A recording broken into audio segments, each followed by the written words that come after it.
Humanity was on the verge of destruction when an evil god, Winddrake, appeared, leading a massive army of monsters. Chaos and death spread across the land as the monstrous horde charged forward, shaking the earth beneath them. Despite the overwhelming darkness, a glimmer of hope remained. The 5 strongest magicians stood together, ready to fight. As the battle began, Una unleashed his magic, striking down many creatures. Yet, more monsters of various kinds rushed toward them, their weapons drawn. The magicians, determined to resist, poured all their strength into their attacks. Among them, Sa stepped forward, focusing his energy on Winddrake, believing this battle would mark the end of the evil god. Pooling their power, the magicians combined 6 magical attributes into a single devastating attack. A tremendous explosion erupted, engulfing Winddrake. As the smoke cleared, the magicians anxiously watched, sweat dripping from their faces. But to their shock, the god remained standing, unaffected. Realizing their attacks had failed, the magicians prepared to strike again, but Setsena urged them to stop and observe. As they focused on Winddrake, he effortlessly avoided their magic, making it seem as though he had nullified their spells. With a menacing presence, he mocked the magicians, belittling their efforts as useless. Fear crept into their hearts as they realized their strongest spells had no effect. The battle continued with growing despair. One magician was struck and sent flying, while the others found themselves surrounded by countless monsters. Struggling against exhaustion, one magician called for help but was quickly captured. Another was swallowed by a monstrous creature, leaving only her legs visible. Una, horrified by the scene, desperately released more magic, trying to stop the advancing enemies. But before he could act, Winddrake appeared behind him, striking him down. Setsena fell to the ground, blood dripping from his mouth. Injured and barely able to move, he looked at the ruined city and his fallen comrades, despair filling his heart. Summoning the last of his strength, he pounded the ground in frustration. Winddrake loomed over him, declaring the battle pointless. But Setsena refused to give up. With one final effort, he rose and launched a powerful attack at the god's chest. Yet, Winddrake blocked the blow with ease, crossing his arms to stop the strike. As the dust settled, the magicians stood in silence, their hope fading. The battle against the evil god seemed impossible to win. Blue blood dripped from the enraged god's forearm where the blow had landed. Setsena stared at his fist in shock, unable to believe that such a weak attack had actually injured Winddrake. A sudden realization struck him. Defeating the god was possible, but the thought came too late. Winddrake looked at Setsena with amusement, unbothered by the wound. Meanwhile, Setsena noticed a faint glow from the necklace hanging around his neck. His mind flashed back to the day he received it from the head magister. As a child, he had held the necklace in his small hands, asking if it was truly the necklace of rebirth. The head magister, a wise man with long white hair and a beard, had calmly confirmed it. He had explained that the necklace carried the power of time and could correct past mistakes, but only once. At that time, Setsena had laughed, thinking he would never need such a thing. He had even questioned whether it was necessary. The head magister, proud of his brightest student, had simply smiled, saying that someday it would prove useful. He had placed a reassuring hand on Setsena's shoulder before ending the conversation. Now, standing in the ruins of battle, Setsena realized that moment had come. His mistake had been choosing the wrong magic at a crucial time. Gripping the necklace tightly, he felt a surge of energy. Determined to change fate, he activated its power. A bright flash engulfed him, and in an instant he found himself elsewhere. The intense sunlight forced him to shield his eyes. As his vision adjusted, he saw familiar surroundings. He was inside the grand halls of the Magic Academy, surrounded by students in matching uniforms. Confused, he looked around until he recognized someone. A young man sat behind him, smirking playfully before nudging his back. The realization struck. This was Leo, a friend who had disappeared long before Winddrake's arrival. Everything became clear. He had been sent 10 years into the past, back to the time when he was still a student at the academy. His heart pounded. This was his second chance. He clenched his fist, vowing that this time he would not fail. As he steadied himself, Leo reminded him of the reason they were here, the blessing ceremony. Setsuna walked forward with confidence toward the director and the senior magicians. Whispered conversations spread through the hall as students admired his talent. Some had heard rumors that he was gifted in all magical paths, a rarity in their world. A dignified man with a beard opened an ancient book, and the academy filled with swirling magical energy. Setsuna raised a hand to shield his eyes from the brilliant glow. Magic had many paths, and each required a specific technique to master. Choosing a path meant dedicating oneself to its study, much like how devotion to multiple gods was rare and difficult. The man with the book formally addressed Setsuna, indicating that it was time to choose his magical path. Normally, long-range magic would be the safest choice. It allowed a mage to create an element from mana and strike enemies from a distance, minimizing the risk of direct attacks. In most cases, this was enough to defeat an opponent. But this time, Setsuna knew that choice alone wouldn't be enough to stop Windrake. He needed something more. Setsuna became the most powerful user of long-range magic, yet it had been useless against the evil god. Remembering his past, he turned toward the sheet with the orange seal. The room fell silent as everyone watched him in disbelief. Leo, confused, wondered why Setsuna was hesitating. That morning he had been certain of his choice, but instead of long-range magic, Setsuna reached for close combat magic, the weakest and most forgotten of all paths. The instructor holding the ancient book frowned. This magic was only useful for enhancing physical strength and required fighting at close range. Against enemies who could attack from a distance, it was nearly useless. Choosing this path was like fighting archers with nothing but a stone axe. It seemed like Setsuna was throwing away his future. But Setsuna had already made up his mind. He knew how hopeless this path seemed, but it was the only way to defeat Windrake. He remembered the countless bodies left behind by the merciless god. Without hesitation, he pressed his wrist against the orange seal. A bright aura surrounded his hand, leaving behind a burning imprint of melee magic. He clenched his fist with determination. The room remained silent. The instructor shut his book with an irritated expression. He had been prepared to pass down all his knowledge if Setsuna had chosen long-range magic. Cyrus Elite, the leader of the long-range magic division, sighed in frustration. Setsuna had the potential to become the strongest mage, bringing fame to himself and his mentor. But Setsuna no longer cared about fame. He knew that humanity had only 10 years left before its downfall, and 5 years before the evil god appeared. As he walked down the steps, he thought about his past life. He had no experience in using melee magic, but he needed to learn quickly. The only question was how he would master it before the invasion began. After the ceremony, students were instructed to return to their classrooms. Setsuna searched the crowd, looking for Leo, but he was nowhere to be found. Unsure where the melee magic division was, he tried asking another student. The boy stepped back, uninterested in helping. Others whispered that Setsuna had ruined his future just to stand out. This was nothing like his past life. Left to figure things out on his own, he walked toward the courtyard, remembering that there was a map of the academy there. As he made his way, he suddenly heard someone yelling. A red-haired girl was struggling to stay on her feet, sliding backward from the impact of a fireball. She shouted angrily at the attacker, demanding the return of her brooch. The boy holding the green brooch smirked, commenting that it was a magical tool for storing mana. He and his friends mocked her, saying that someone like her didn't deserve it. Watching from a distance, Setsuna quickly understood the situation. The girl was a melee mage, while the 3 boys belonged to the long-range division. One of them, flames burning in his hands, challenged her to take the brooch by force, mocking the weakness of melee magic. He launched another fireball toward her, but she managed to dodge it. Melee magic focused on physical enhancement, increasing speed and strength. However, dodging alone was not enough. She couldn't close the distance between them. Refusing to back down, the girl summoned a glowing blue sword, ready to fight. The boys laughed, doubting her weapon would even reach them. One of them cast another spell, striking her down easily. She lay on the ground, unable to get close enough to attack.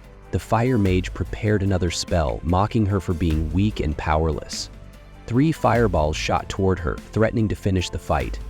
Before they could land, Setsuna dashed forward with incredible speed, weaving between the long-range mages. He grabbed the girl, pulling her to safety just in time. The boys watched in shock and anger.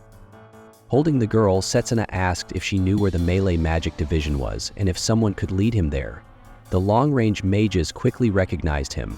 One pointed at the mark on his hand, realizing he was a melee mage. Another, grinning wickedly, summoned flames in his palm, eager to attack. They thought melee magic was weak, but Setsuna knew strength depended on how it was used. He had already noticed several things he could improve. Raising his right hand, he reminded himself that the path chosen did not always determine the outcome of a battle. The red-handed girl looked at Setsuna with concern, warning him that the upperclassmen were too strong and would overpower him. But before she could say more, one of the mages launched several fireballs in his direction, declaring that it was already too late. A blue aura covered Setsuna's legs as he focused his magic, strengthening them. With incredible speed, he dodged every fireball with ease. Moving freely, he realized that his agility gave him a major advantage. The long-range mage, frustrated by his inability to land a hit, grew angrier and prepared an even stronger spell. Remaining calm, Setsuna conjured an energy sword in his hand. As the powerful magic attack came toward him, he sliced through it, dispersing the energy completely. Shocked, the attacker couldn't understand how his magic had been neutralized so effortlessly. The red-haired girl, equally surprised, had never imagined magic could be cut like that. Setsuna knew that in any magical clash, the one with better control would win. His precise mastery over mana made him one of the strongest, even though his raw power wasn't particularly high. This ability proved more useful than he had expected, and combining it with his speed created new possibilities. Determined to turn the fight around, the furious mage decided to unleash an even greater spell. His companions hesitated, worried that pushing things too far would attract the instructors. Ignoring their warnings, he began chanting, summoning a massive amount of energy. Before he could complete the spell, Setsuna sprinted toward him at incredible speed. The mage barely had time to react as he watched his opponent close the distance in an instant. Gathering energy into his fist, Setsuna activated his skill, Fist of Magic, and delivered a powerful punch to his opponent's stomach. The mage collapsed to the ground, unable to continue fighting. The remaining students watched in shock. A melee mage, considered the weakest type, had won so easily. One of the defeated mage's friends hesitated before handing over the stolen brooch, realizing they had no choice. Lifting their fallen comrade, the group quickly retreated. Turning to the red-haired girl, Setsuna handed her the brooch. She held it tightly, overjoyed to have it back, and thanked him with a bright smile. Introducing herself as Layla Roseville, she eagerly extended her hand.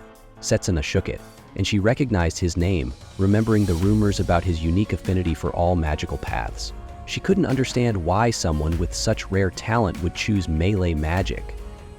Though he wanted to explain that his goal was to defeat the evil god, he knew no one would believe him. Instead, he asked her to guide him to the melee magic faculty. Layla, realizing that orientation had already begun, urged him to hurry. Together, they made their way toward the outskirts of the academy, where the melee magic division was located, far from the main campus due to its unpopularity. As they walked, Layla eagerly asked him to teach her how to create the magic blade he had used earlier. He explained that it was simply a matter of mana control. He understood that melee magic had many applications depending on how it was used. If he could master it completely, he would gain another advantage in fighting the evil god. A memory surfaced in his mind. He recalled sitting on a red sofa in front of the academy's principal. The man, deep in thought, removed his gloves and placed them on the table. Setsuna's eyes widened in disbelief as he noticed two different magical imprints on the principal's wrists. This was impossible. Each person could only follow one magical path.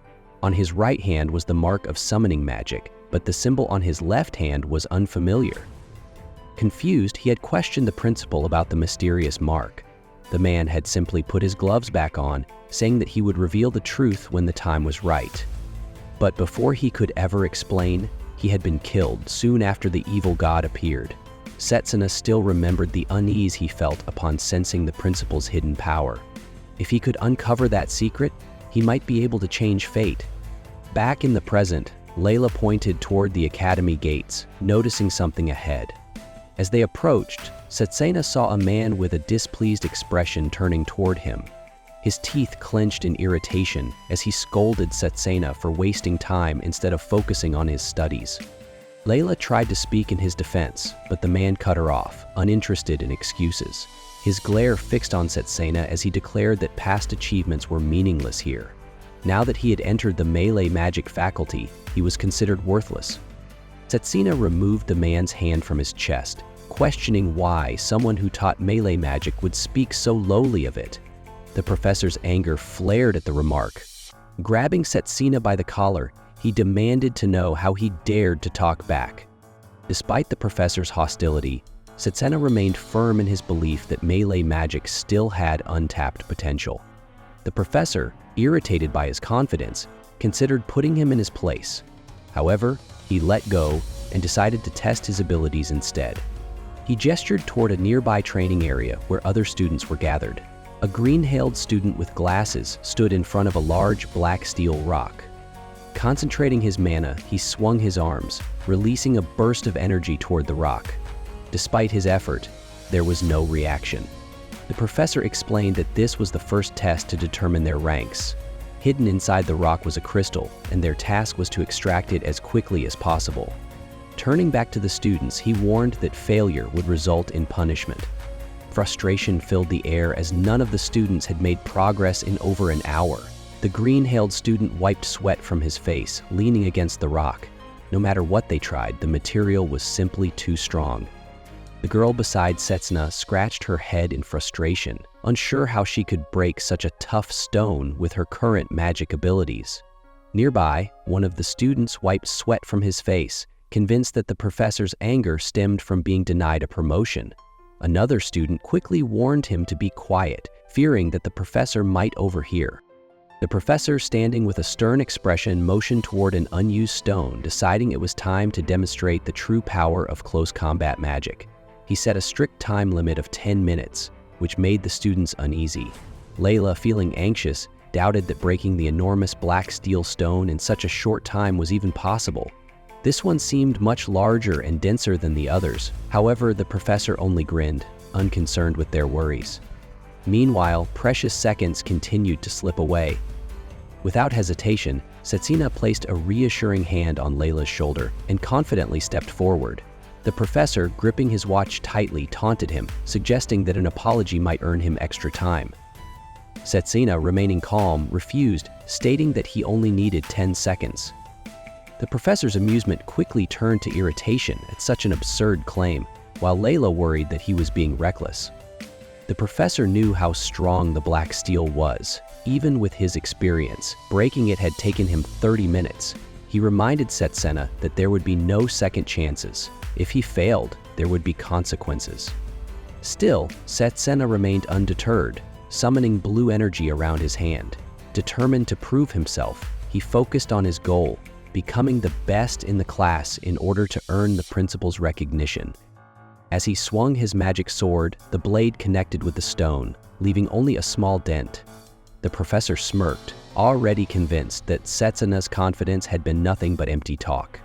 He began to consider what punishment would be fitting for a student who disrespected his teacher. Just then, a deep cracking sound echoed through the air. Pieces of the black steel began to break apart, scattering in different directions. The professor's expression shifted from smug satisfaction to pure disbelief. Setsena calmly held out the extracted crystal, reminding everyone that he had completed the task in exactly 10 seconds. Layla covered her mouth in shock, barely able to believe what she had just witnessed. The surrounding students murmured among themselves, struggling to understand how Setsena had managed to split such a massive boulder.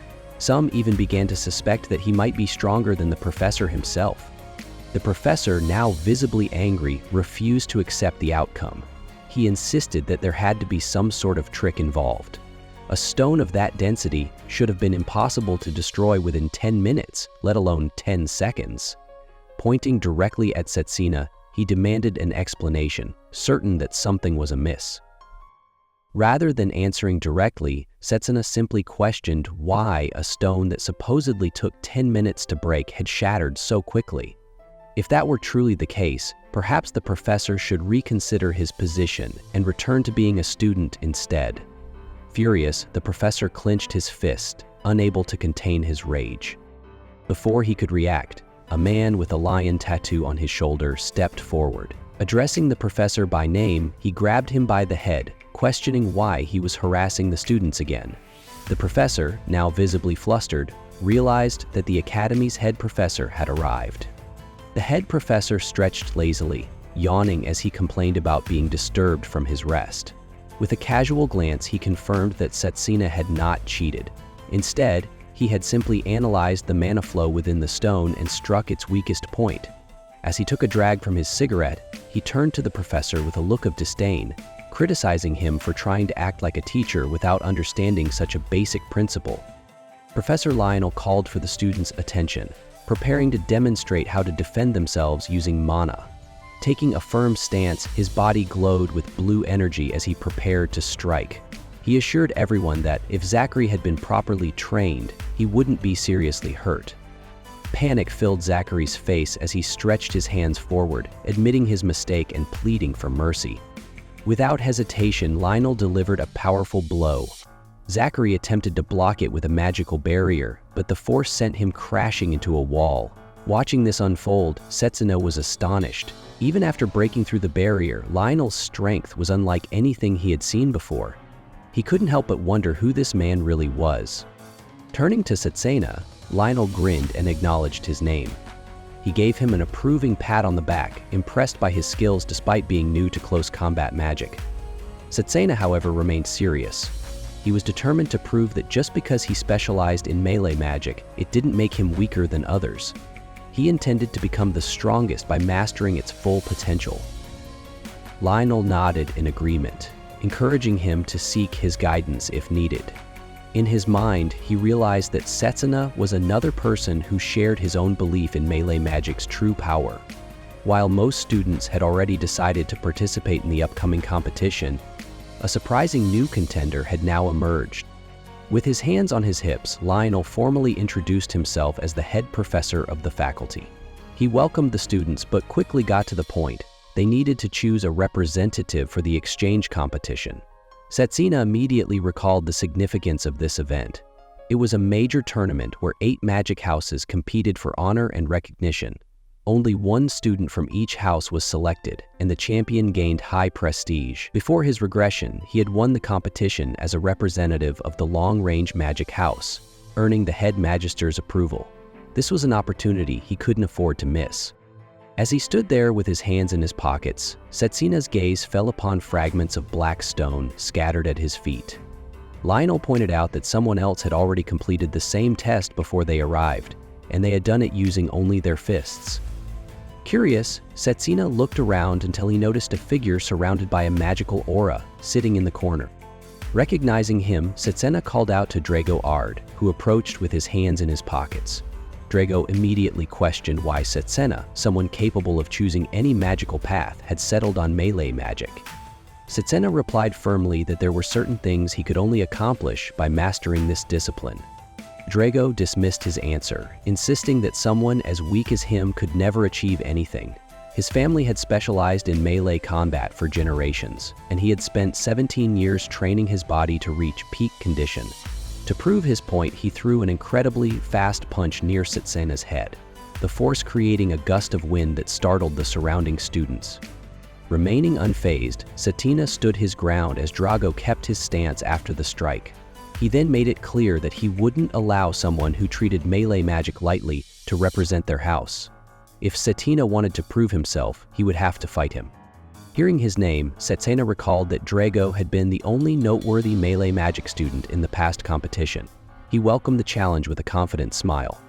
Lionel stepped between them, placing a hand on their shoulders, pleased that they had reached an understanding. The duel would take place in 1 week. Drago turned to leave, but warned Setsuna not to think about backing out. If he truly considered himself a melee mage, then he had to fight and prove it with everything he had. The students murmured among themselves, debating who would win. Among them, one girl remained calm, stating that no matter how talented Setsuna was, he still had no chance against Drago. Layla watched Setsuna with concern, unsure if he could win the fight. He remained calm and admitted that in his current state, he couldn't. Drago's physical strength was far superior due to years of intense training, but he had a plan. With his hands in his pockets, he walked toward the academy gate. Layla followed, asking where he was going.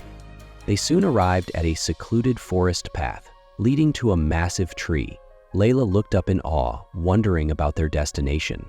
Setsuna placed his hand on the tree, explaining that this was his secret training ground. A green aura surrounded him as he declared that training here would make him 3 times stronger. The tree was ancient, over 1,000 years old, and radiated a mysterious energy. Setsuna reached out, feeling a deep connection to it. He had discovered this place long before his regression, and now he intended to use its power again.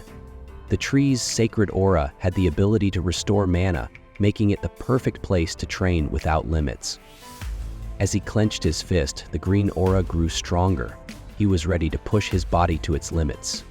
Layla, watching with unease, knew that Drago was a natural-born melee fighter. She owed Setsuna for helping her, and now it was her turn to help him. Later, in the faculty's training room, Layla observed the students practicing. Her attention was drawn to Drago, who was effortlessly lifting a heavy barbell at an incredible speed.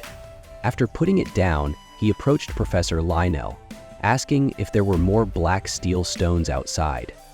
Lionel was surprised. Was Drago really planning to destroy all of them? Without answering, Drago walked outside, picked up 5 black steel stones, placed them on his back, and started doing push-ups. He wasn't interested in destroying them. He was using them to train. Layla watched in shock, realizing the sheer power Drago possessed. A single strike from him could be deadly. She rushed off, worried about how the fight would unfold. Meanwhile, Setsuna sat beneath the sacred tree, calmly reading a martial arts book. Layla arrived, out of breath, and told him he had no time to relax. She described Drago's brutal training, but Setsuna remained unfazed. He had expected this. With his eyes glowing faintly blue, he reassured her that everything was going according to plan. Flipping through the book, he explained that strengthening the body with mana was all about controlling the nervous system.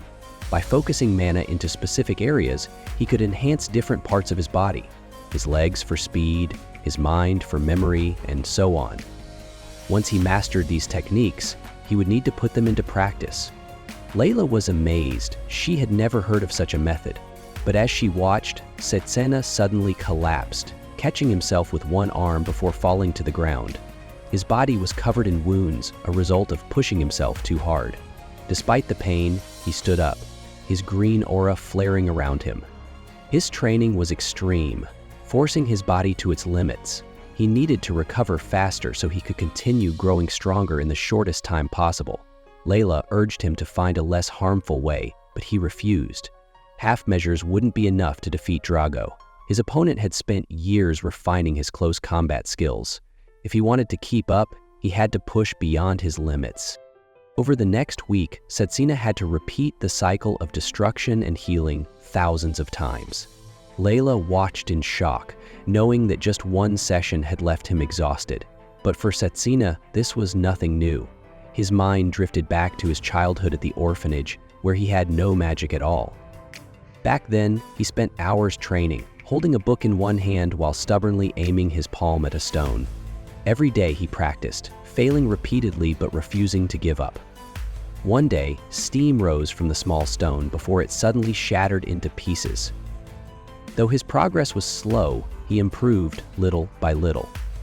Now, standing with a calm smile, Setsuna knew this pain was necessary. It made him stronger. Layla trained alongside him, pushing herself through the same exercises. She had always been told that Setsuna was only gifted with talent, but watching him now, she realized how hard he worked. As he struggled through push-ups with 5 heavy rocks tied to his back, she saw the determination in his eyes. He wasn't relying on talent. He was pushing himself harder than anyone else. Finally, the day of the battle arrived. The arena was filled with students, all eager to witness the fight. Setsuna and Drago stood face to face, ready to prove themselves. Drago, surprised, had expected Setsuna to run away, but Setsuna stood tall, determined to win and become the faculty's representative. Professor Lionel raised his hand dramatically, signaling the start of the match. Setsena charged forward, launching a series of punches and kicks. Drago blocked every attack effortlessly, using his mana to shield himself. In return, Drago countered with a powerful punch. The force of the attack sent a gust of wind through the arena, making Layla flinch as she covered her face. As the dust settled, only the two fighters remained visible. The audience murmured, some believing the fight was already over. Setsena remained on guard, knowing that if even one of Drago's punches landed, he would lose instantly. Drago attacked again, landing multiple blows, but Setsena dodged each one. Frustrated, Drago questioned why Setsena was only defending. He took a firm stance, calling Setsena weak and claiming that this was all he could do. Layla, watching anxiously, wondered if all the training had been for nothing. Drago was still stronger. Lionel observed the fight with a calm expression. Though it seemed like Setsena was struggling, he knew otherwise.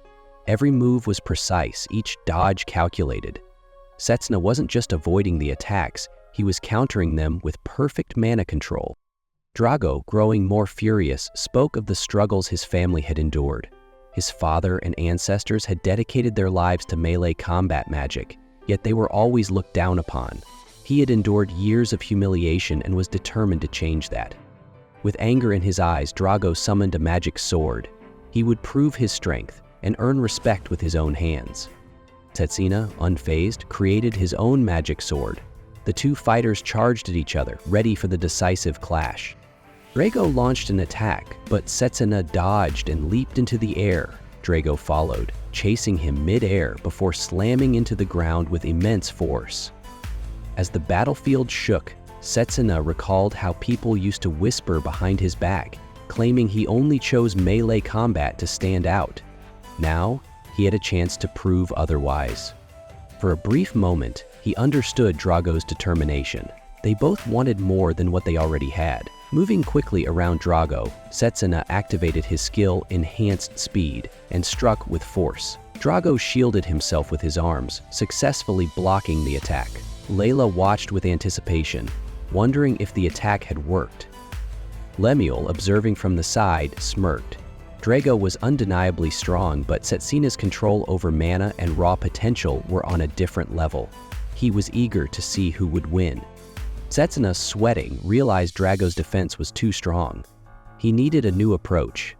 Just then, Drago swung his sword with full force, pouring all his mana into one decisive strike. The impact shattered the ground, sending cracks across the battlefield. Setsena turned, realizing he had been forced into a corner. Drago smirked, knowing there was no escape now.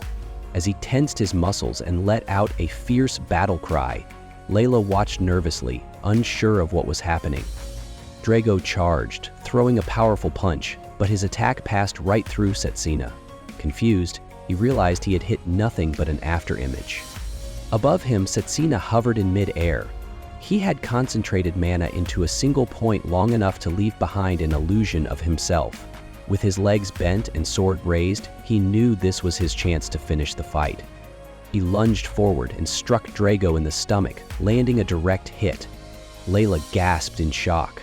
Lionel, calmly smoking a cigarette, noted that Setsena had used his opponent's own aggression against him. Both fighters had shown skill, but the battle had reached its end. Lionel removed his cigarette, raised his hand, and announced the result. The winner was Setsena Cromwell. The crowd reacted with mixed emotions. Some cheered, others whispered among themselves. Setsena stood firmly, looking down at Drago, who was on his knees, holding his stomach. A nearby observer questioned whether Drago would be able to stand after such an attack. Drago, wincing in pain, admitted to himself that the strike had felt like more than just a simple blow. Setsena had altered the structure of his blade to avoid inflicting a fatal wound. Extending his hand to Drago, Setsena offered him help. Drago, still kneeling, had only one question. What was Setsena fighting for? After a moment of thought, Setsena answered. He fought so he would never lose, and so that no one could take anything from him. He would become stronger than anyone else. Drago smiled, accepting his defeat. He had underestimated Setsena, who had truly earned his victory. As Setsuna observed him, he realized that Drago's strength could be useful in future battles, especially in the fight against the evil god. Lionel stepped forward, addressing Setsuna. He had noticed that, despite his victory, Setsuna had struggled in pure close combat. With a satisfied expression, he raised Setsuna's hand and declared him their official representative. Later, standing before the towering white gates, Lionel informed Setsuna that it was time for the representatives of each faculty to meet before the competition. He reminded him to act appropriately, though he doubted it himself. Setsuna smirked as he pushed open the doors. Inside, the representatives of the other faculties turned their heads, watching him with curiosity. One student, adjusting his glasses, scoffed. Had a fighter from the so-called idiotic combat faculty really shown up? Setsuna willingly put himself in a difficult position, knowing the challenge ahead. He observed the guy with glasses, recognizing him as a representative of the enchantment magic faculty. The guy approached with arrogance, testing Setsuna's patience. He stepped on Setsuna's foot and poked his chest, boldly declaring himself as his first opponent. For the past 100 years, no one from the close combat magic faculty had ever won a match. It was a tradition of failure, and the guy with glasses made sure to remind Setsuna of it. He mocked their faculty, calling them muscle-headed fools who did nothing but train at the edge of the academy. However, before he could continue, something unexpected happened. Setsuna, remaining calm, stepped on his foot in return. He pointed out that people from the enchantment magic faculty seemed to have a strange way of greeting others. His words carried a sharp edge, but his expression remained steady. The guy glared at him in anger, calling him foolish. Setsuna, unfazed, made it clear that he didn't care about past defeats. This year, things would be different. The close combat magic faculty would win. The guy with glasses jumped back, frustrated, insisting that such a claim was ridiculous. Before the situation escalated further, the principal appeared. He acknowledged the students' passion, but reminded them that the real battle had yet to begin. Only during the competition would the true winner be determined. The students stood up, their expression shifting to excitement. Setsuna recognized this moment. It had happened exactly the same way in his past life. A girl with pink hair stepped forward, speaking with confidence. She expressed her honor in meeting the principal and promised to showcase her full strength. Setsuna identified her as Carol from the Sumner faculty. She was as friendly as he remembered, but he knew from experience that she was a fierce opponent. Their last battle had been intense, and he had barely won.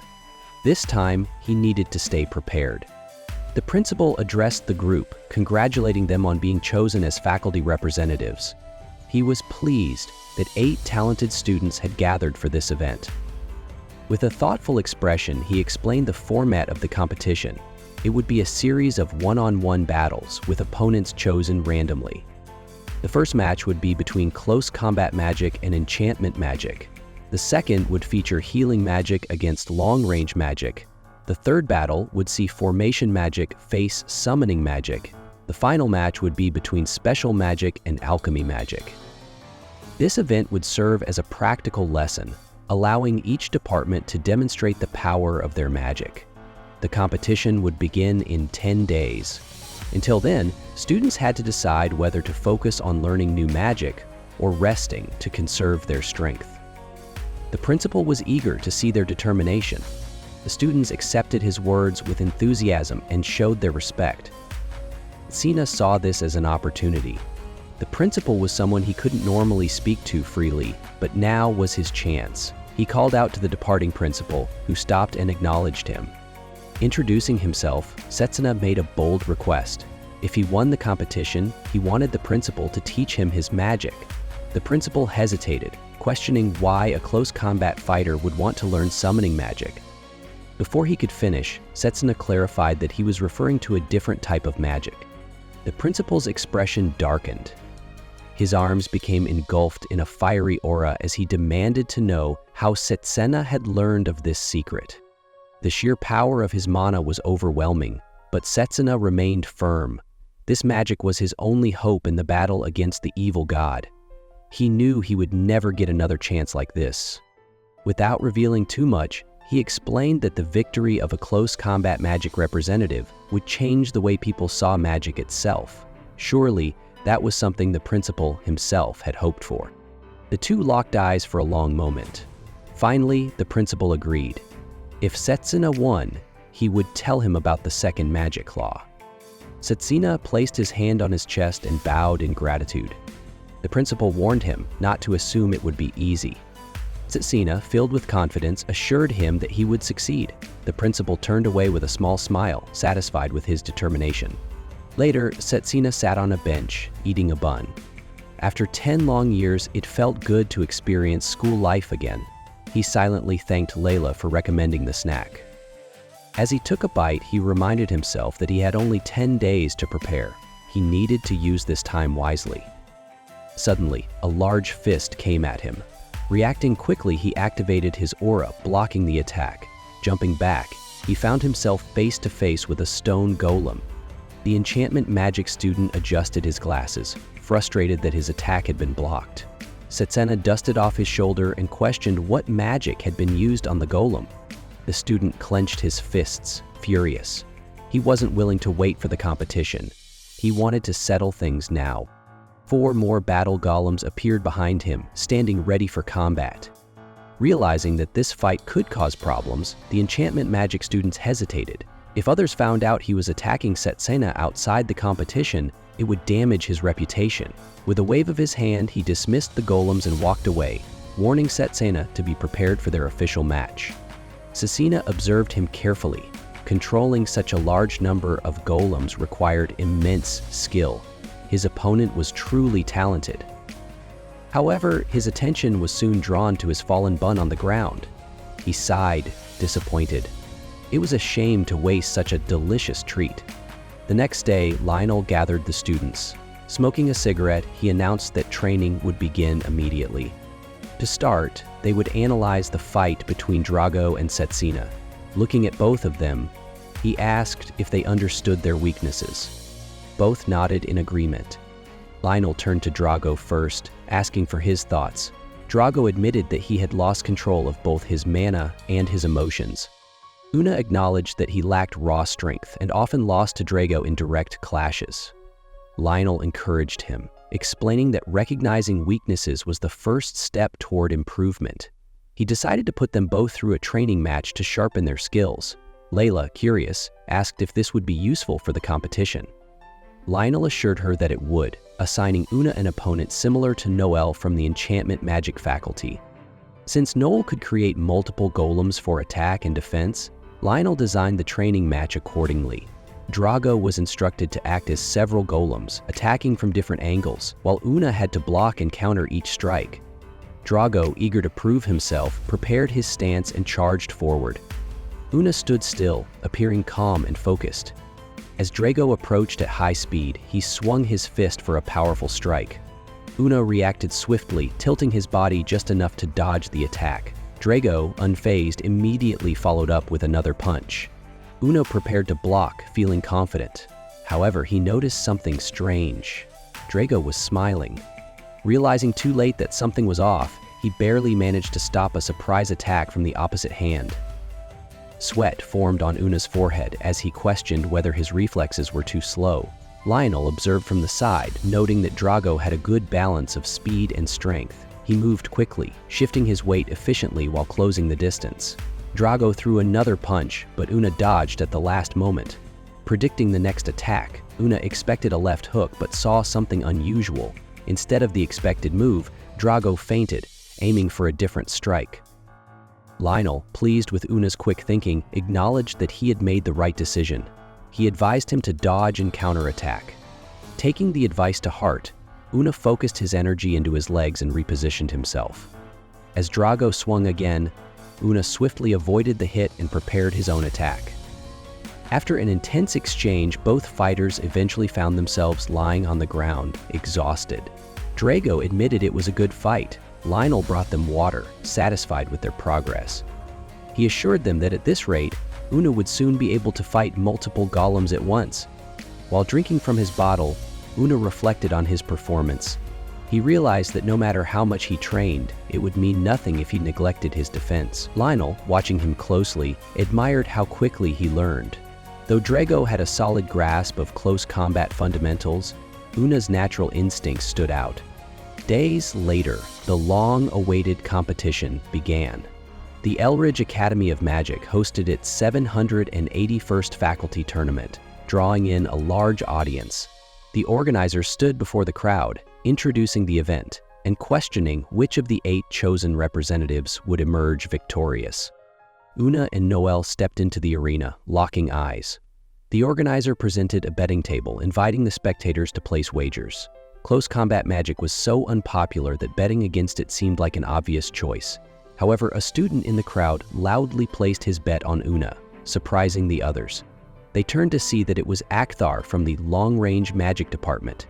He seemed relaxed despite knowing that he might face the winner of this match later on. The organizer then explained the match conditions, which changed every round.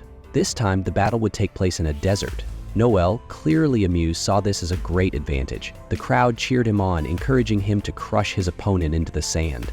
Some students mocked Una, considering him an easy opponent. Layla, irritated by their arrogance, shouted at them to wait and see who the real loser was. Lionel, standing nearby, tried to calm her down. As the battle was about to begin, Noel revealed a piece of rock in his hand. Una, remaining composed, recognized it as copper rock. Noel then threw it into the sand, explaining that this material was what his golems were made of. Using his magic, Noel summoned a massive golem from the desert sand. He confidently declared that he didn't need any additional weapons, his golems were more than enough. He then scattered several copper rocks across the battlefield, revealing his true strategy. By spreading the rocks, he ensured that he could summon an endless number of golems. In this terrain, he had unlimited resources. Layla, astonished by what she was witnessing, wondered how he could create so many golems at once. Noel, adjusting his glasses, stated that with this advantage, Una would never be able to reach him. The spectators began murmuring among themselves, believing that the fight had already been decided before it even started. They felt that Una had made a poor choice by relying on close combat. Feeling confident, Noel taunted Una, urging him to speak now if he had anything to say. However, Una remained calm, showing no sign of concern. Instead of reacting to the taunt, he simply remarked that the whole situation was uninteresting. He had expected something much more impressive from Noel. Noel became furious and immediately ordered his golems to attack. The golems rushed toward Una, kicking up a massive dust cloud that blocked the spectators' view. As the dust swirled around the battlefield, Noel laughed confidently, believing he had already won. The audience, unable to see anything, questioned what was happening. Inside the dust cloud, the golems launched powerful punches, further disturbing the ground. However, Una remained calm, summoning a mana sword and cutting through each golem as they attacked. As he advanced, broken pieces of golems fell around him. He knew his sword was sharp enough to cut even the toughest material. Noel, shocked by what he witnessed, struggled to believe his golems were being destroyed so easily. Una remained unfazed, observing the incoming golems. He knew that in close combat, speed and precision mattered more than sheer numbers. If his opponent relied only on summoning more golems without improving their strength, then he had no chance of losing. Moving swiftly between the creatures, Una cut each one down with a single strike. Finally, he leaped onto the last golem and drove his sword straight into its head, ending the battle. Noel, frustrated by the sudden shift in the fight, reached into his bag to retrieve more summoning stones. However, before he could react, Una had already closed the distance between them. In an instant, Una swung his fist, landing a powerful punch. The impact sent Noel flying backward, knocking his glasses off in the process. He hit the ground hard, sliding a few meters before coming to a stop. The audience, still unable to see through the dust cloud, was left confused. They eagerly waited for the dust to settle, unsure of the outcome. The organizer, watching closely, announced that the dust was beginning to clear. As visibility improved, the result of the fight became clear. Una had won. The organizer, momentarily stunned, confirmed his victory. Layla cheered with excitement, thrilled that Una had managed to win the battle. The spectators, still in disbelief, questioned how the close combat faculty could have achieved victory. It had been years since they had seen such a feat. Some speculated that Noelle simply ran out of energy, while others tried to downplay Una's win by calling it luck. One observer, deep in thought, analyzed the situation carefully. He suspected that summoning too many golems had exhausted Noelle, making him vulnerable. However, another experienced spectator disagreed, believing that Una's win was due to skill rather than luck. He became increasingly interested in Una's abilities, deciding that it was worth keeping an eye on him. The organizer then announced the start of the next battle. Layla, still excited from Una's match, gestured toward an empty seat and suggested that he watch the upcoming fight. Una, smiling, took the seat beside her, hoping to learn something useful from the next battle. His attention turned to Carol, a summoner, who was currently dominating the fight. Carol sat atop a massive summon beast that unleashed powerful magical blasts toward her opponent. The formation mage she was facing struggled to close the distance, but continued moving with incredible agility, dodging every attack. Watching closely, Una rested his chin on his hand, impressed by the formation mage's movements. He wondered if he could adapt some of those techniques for himself. Layla, observing alongside him, acknowledged that other forms of magic had their strengths.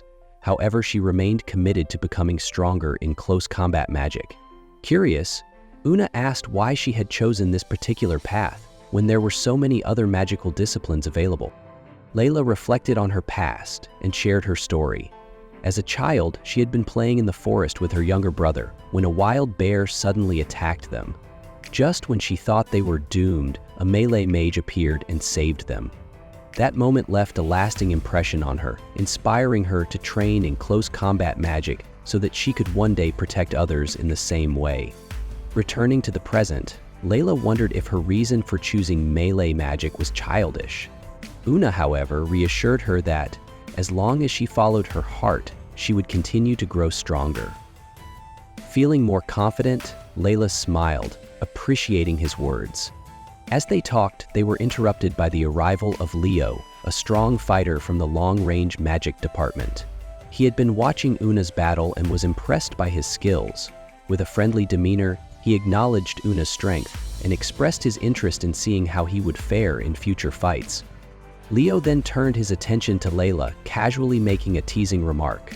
He made a small hand gesture while looking at Una, who simply observed with a neutral expression, unsure of what it meant. Layla's face turned red as she awkwardly denied any romantic connection, insisting that they were just friends. Embarrassed, she quickly walked away, saying she would leave them alone. Una turned back to Leo, surprised that he had not been chosen as the representative for his department. He had expected Leo to face Akthar, but somehow, Akthar had won instead. Lowering his head, Leo admitted that Akthar had used deceitful tactics to claim the spot. He warned Una to be cautious, as Akthar would do anything to secure a victory. Una's expression grew serious. If Akthar was truly someone who relied on tricks rather than skill, he would have to be extra careful during their fight. Meanwhile, in another part of the academy, a group of children chatted excitedly. Not far from them, Akthar opened a chest, examining its contents with a pleased smile. Shortly after, the organizer announced the start of the first match of the second round. The battle would be between the long-range and close combat departments, and the terrain was particularly dangerous. One wrong step could lead to immediate elimination. Drago and Professor Leono sat in the stands looking tense. Drago commented on how difficult it would be for a close-range fighter to even approach their opponent in such a setting. Leono agreed, noting that the battlefield strongly favored the long-range department. Akthar stood at the edge of the arena, studying the terrain. He wasn't concerned. The head of the long-range department had chosen an ideal setting for their representative, making victory almost certain. Nearby, Cyrus stood confidently with his hands on his belt, declaring that this was the perfect opportunity to teach Una a lesson. He intended to make Una regret ever choosing close combat magic. Akthar, eager for the match to begin, simply waited. The organizer, holding the microphone, announced that the fight should have already started. However, Una was nowhere to be seen. Growing concerned, the organizer called for him to enter the arena, warning that if he failed to show up within 5 minutes, he would be disqualified. The audience murmured in confusion, wondering what was going on. 10 minutes earlier, inside a restroom, Layla had approached a door and called out to Una. She asked how he was feeling, surprised that he wasn't already preparing for the match. Una, remaining calm, assured her that he was fine. However, he suddenly warned her not to touch a particular vase on the table. It was a magical item, designed to drain mana upon contact. Layla, puzzled, questioned why such a dangerous object was sitting there. Una, deep in thought, rested his chin on his hand. He explained that it was a trap, one of many that had been set for him. This was already the 7th one he had encountered. Setsuna was cautious, wondering if everything was truly fine. He had skillfully avoided every trap, convinced that Akthar was behind them. Since no evidence was left behind, he remained on guard. Suddenly, a loud noise from the door grabbed their attention. 3 small children entered the room. One of the children, a girl standing in the middle, carried a bouquet. She stepped forward and held it out for Setsuna. Layla bent down to examine it, curious if it was from them. A child pointed toward the corridor, explaining that a man had asked them to deliver it. Layla hesitated, considering that if it was from Setsuna's admirer, he would have given it himself. The child, smiling, added that the man was too embarrassed. Before anyone could react further, the girl holding the bouquet suddenly dropped it. She seemed confused, clutching her head as dark spots started forming on her neck. Sena immediately recognized those marks, recalling similar ones from his experiences during the war. Panic set in, and he kicked the bouquet away with force. Layla, still unaware of the danger, was bewildered by his reaction. Setsuna quickly identified the bouquet as a deadly plant, Venum, known for its poisonous properties. As the realization sank in, one of the children clung to Layla's skirt, coughing into his fist.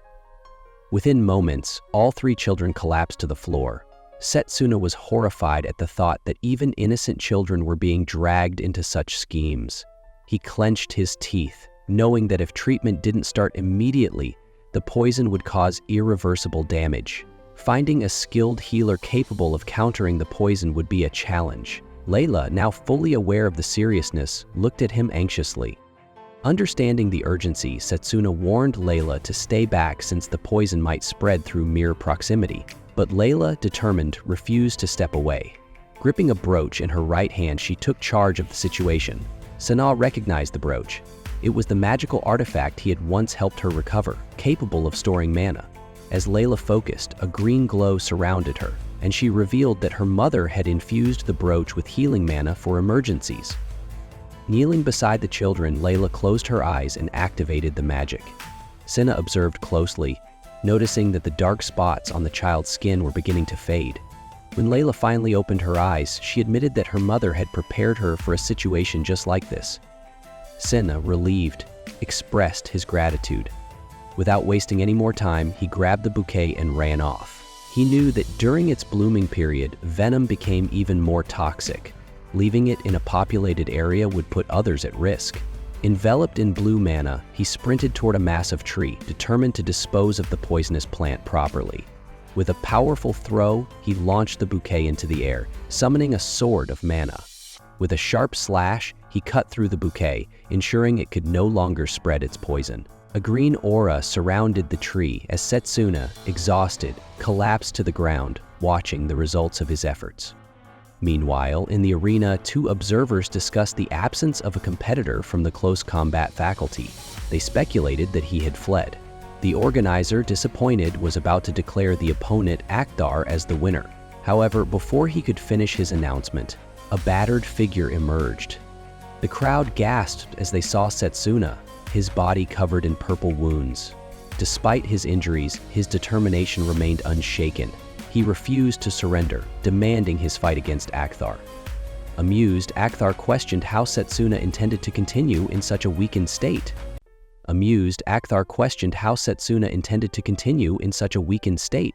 He mockingly referred to his previous attack as a gift for passing the first round, implying that Setsuna had willingly accepted it. Still catching his breath, Setsuna was disgusted by the way Akthar operated. The fact that innocent children had suffered due to his poison filled him with rage. However, Akthar feigned ignorance, tilting his head and acting unaware of any poison. His arrogance only fueled Setsuna's anger further. Akthar, with a crazed expression, dismissed the incident, claiming the children should feel honored to have served someone of his elite status. Hearing this, Setsuna's fury reached its peak. Clenching his fists, he prepared to strike. The referee, sensing the intensity in the air, immediately signaled the start of the second round. Akhtar stood ready as Setsuna, using his Storm Dance spell, dodged swiftly and charged forward, determined to put an end to this fight. Drago observed Liano with concern, noticing the unnatural state of Setsuna's mana. Anna, gripping his shoulder, realized that while the sacred tree had purified the venom poison, Setsuna had not fully cleansed it from his own body. As more projectiles came his way, Setsuna swiftly dodged each one. Akhtar relentlessly continued his attacks, determined not to give him a chance to recover. Setsuna had no choice but to keep moving, leaping between the islands to evade the assault. The referee, watching closely, was surprised to see a close combat fighter completely on the defensive. Cyrus, observing the battle with amusement, believed their preparation had paid off. While scanning the arena, Setsuna noticed the empty seat where Layla had been and hoped that the children were safe. Akhtar, preparing another spell, took note of his distraction and continued his attacks. Despite his exhaustion, Setsuna stood firm, waiting for the right moment to react. Some spectators whispered among themselves, doubting his chances against a ranged fighter. Akhtar, confident in his advantage, kept pushing him back, questioning whether he should simply surrender. Attempting to block another incoming spell, Setsuna focused his remaining mana on defense. However, to his shock, his mana ran out, and the attack struck him directly. Akhtar pointed at him, laughing loudly, seeing him weaken before his eyes. Smoke filled the battlefield as Setsuna struggled to stay on his feet. Akhtar, ready to finish things, hesitated for a moment. He hadn't expected the fight to last this long.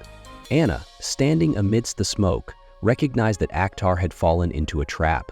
Instead of keeping his distance, he had been lured into playing by Setsuna's rules. For all his arrogance, he had unknowingly given up his biggest advantage. Akhtar, annoyed by the realization, glanced around and saw that he had been isolated on a single, crumbling pillar of land. Leo, watching from a distance, was confused about how this had happened. Akhtar, wearing a crazed grin, reassured himself that taking unnecessary risks was never his style. He raised his hand, preparing a powerful spell known as Storm Cannon. Drago, frustrated by the unfolding battle, clenched his teeth while Liano remained calm. Akhtar, on the verge of completing his spell, was certain that this would end the fight.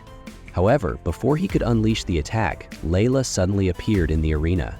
She signaled to Setsuna, confirming that the children were safe. Holding up her amulet, she proved that her magic had worked. Relieved, Setsuna let out a breath, knowing that he could now focus entirely on the battle. His expression grew serious as he tightened his fist, preparing to fight back. Akhtar, caught off guard, couldn't understand how Setsuna had recovered so quickly. Setsuna, using his mana sword, activated his physical enhancement abilities. Throughout the fight, he had been gradually purging the poison from his body while destroying layers of land beneath Akhtar. Everything had gone exactly as he had planned. He called out Akhtar's cowardice, knowing that his opponent had relied too much on distance-based attacks. Akhtar, visibly irritated, refused to accept Setsuna's confidence. Cyrus, watching from the sidelines, agreed and urged Akhtar to finish him off. Akhtar completed his spell and launched it at Setsuna, convinced that he had no escape. With little mana left, Setsuna realized he had no option but to face the attack head-on. Summoning all his remaining strength, he took a defensive stance, sword in hand. As Akhtar's spell reached him, he endured the impact, bleeding from the force. Despite the pain, he redirected the attack, sending it hurtling back toward Akhtar. Akhtar, infuriated, braced himself to counter. He raised his hands and summoned another storm dance, believing he could nullify his own magic. Confident that Setsuna had run out of options, he declared the battle over. But before he could finish speaking, he realized too late that Setsuna was already closing in on him. Staring in disbelief, Akhtar was paralyzed with fear. Setsuna, now within striking range, launched his final attack. Akhtar, unable to react in time, was overwhelmed. The force of the blow sent him crashing to the ground, unconscious. The referee stepped forward, announcing Setsuna as the winner. Liano lit a cigar, satisfied with the outcome, while Drago acknowledged that Setsuna had handled the fight perfectly. However, before the victory could be fully celebrated, something unexpected happened. The ground beneath Setsuna began to crack. The island he stood on started collapsing. The spectators gasped in shock as both Setsuna and Akthar plunged downward, disappearing into the void below. Setsuna regained consciousness and realized the situation was dire. He channeled his remaining mana into his legs, reaching out to grab Akthar. Frustrated and confused about how things had escalated to this point, he struggled to stabilize himself. Before they could fall further, Carol summoned her creature Fenner to assist them. With its strength, they were pulled out of danger. Setsuna recognized the power of her summoning magic. The crowd erupted in cheers as they safely returned to the arena. Once they landed, Carol gently stroked Fenner, showing her appreciation. Akthar was taken away on a stretcher while Setsuna received medical treatment for his injuries. Carol observed him and acknowledged that she had believed he could handle the situation alone. However, Setsuna admitted that she had truly saved him. Carol, a strong contender in the tournament, had her own unique magic and fighting style. If she continued to advance, their match would be a tough challenge. Watching her alongside Fenner, Setsuna turned and walked away. The audience discussed the outcome, surprised by Setsuna's victory. Many had assumed his previous win was a fluke, but now they started to believe in his strength. If he kept winning, it would be a historic event. The director, seated in the stands, watched the match with satisfaction. Meanwhile, Cyrus, furious over Akthar's loss, muttered insults and swore he would not forget this defeat. Layla praised Setsuna's efforts, and Drago mentioned that she had told them about what had happened earlier. It had been a tough battle for him. Curious, Setsuna asked Layla about the children's condition. She assured him they were resting in the infirmary, and the doctor expected them to recover soon. Feeling relieved, he smiled. However, his expression quickly changed as he sensed a dark and menacing presence. Layla noticed his sudden shift in demeanor and asked if he was all right. He reassured her but remained deep in thought. A chilling aura, filled with an intent to kill, had momentarily surrounded him. He questioned what could cause such dark magic to appear in a tournament. Days later, during training, Setsuna examined his own fist after shattering a rock. With only a week left until the finals, he knew he needed something stronger to face whatever awaited him. That unknown presence still lingered in his mind. He had to prepare for it. His thoughts were interrupted when Liano arrived, responding to his request for advice. Setsuna addressed him by an old title, Comet Fist. Liano was surprised to hear that name again and wondered how Setsuna knew about it. Setsuna recalled stories from his past life about a legendary warrior known as Comet Fist, a close combat fighter capable of defeating dragons with a single strike. Although they had never met in battle, Setsuna had always admired him. Now he wanted to learn from him. Liano, lighting a cigar, questioned Setsuna's obsession with power. He pointed out that Setsuna was already strong. However, Setsuna looked at his hands, unsatisfied. His determination was unwavering. He wanted to be strong enough to win against any opponent, even a god. After a moment of silence, Liano chuckled. Normally, he wouldn't pass down this technique to someone still developing, but Setsuna intrigued him. Gathering mana into his fist, he demonstrated his skill. The sheer force of it shook the ground, sending debris flying in all directions. Setsuna shielded his face as the impact left a massive crater. Liano explained that the technique required an immense amount of mana and wasn't practical for long fights. However, one well-placed strike could end any battle. Setsuna was in awe of the power. Liano warned him that constant mana gathering made this move difficult to use in a tournament setting. Setsuna, still impressed, expressed his gratitude and said he would rely on him in the future.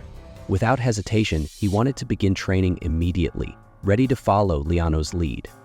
Elsewhere, Carol sat in a quiet room sipping tea with an unfamiliar man.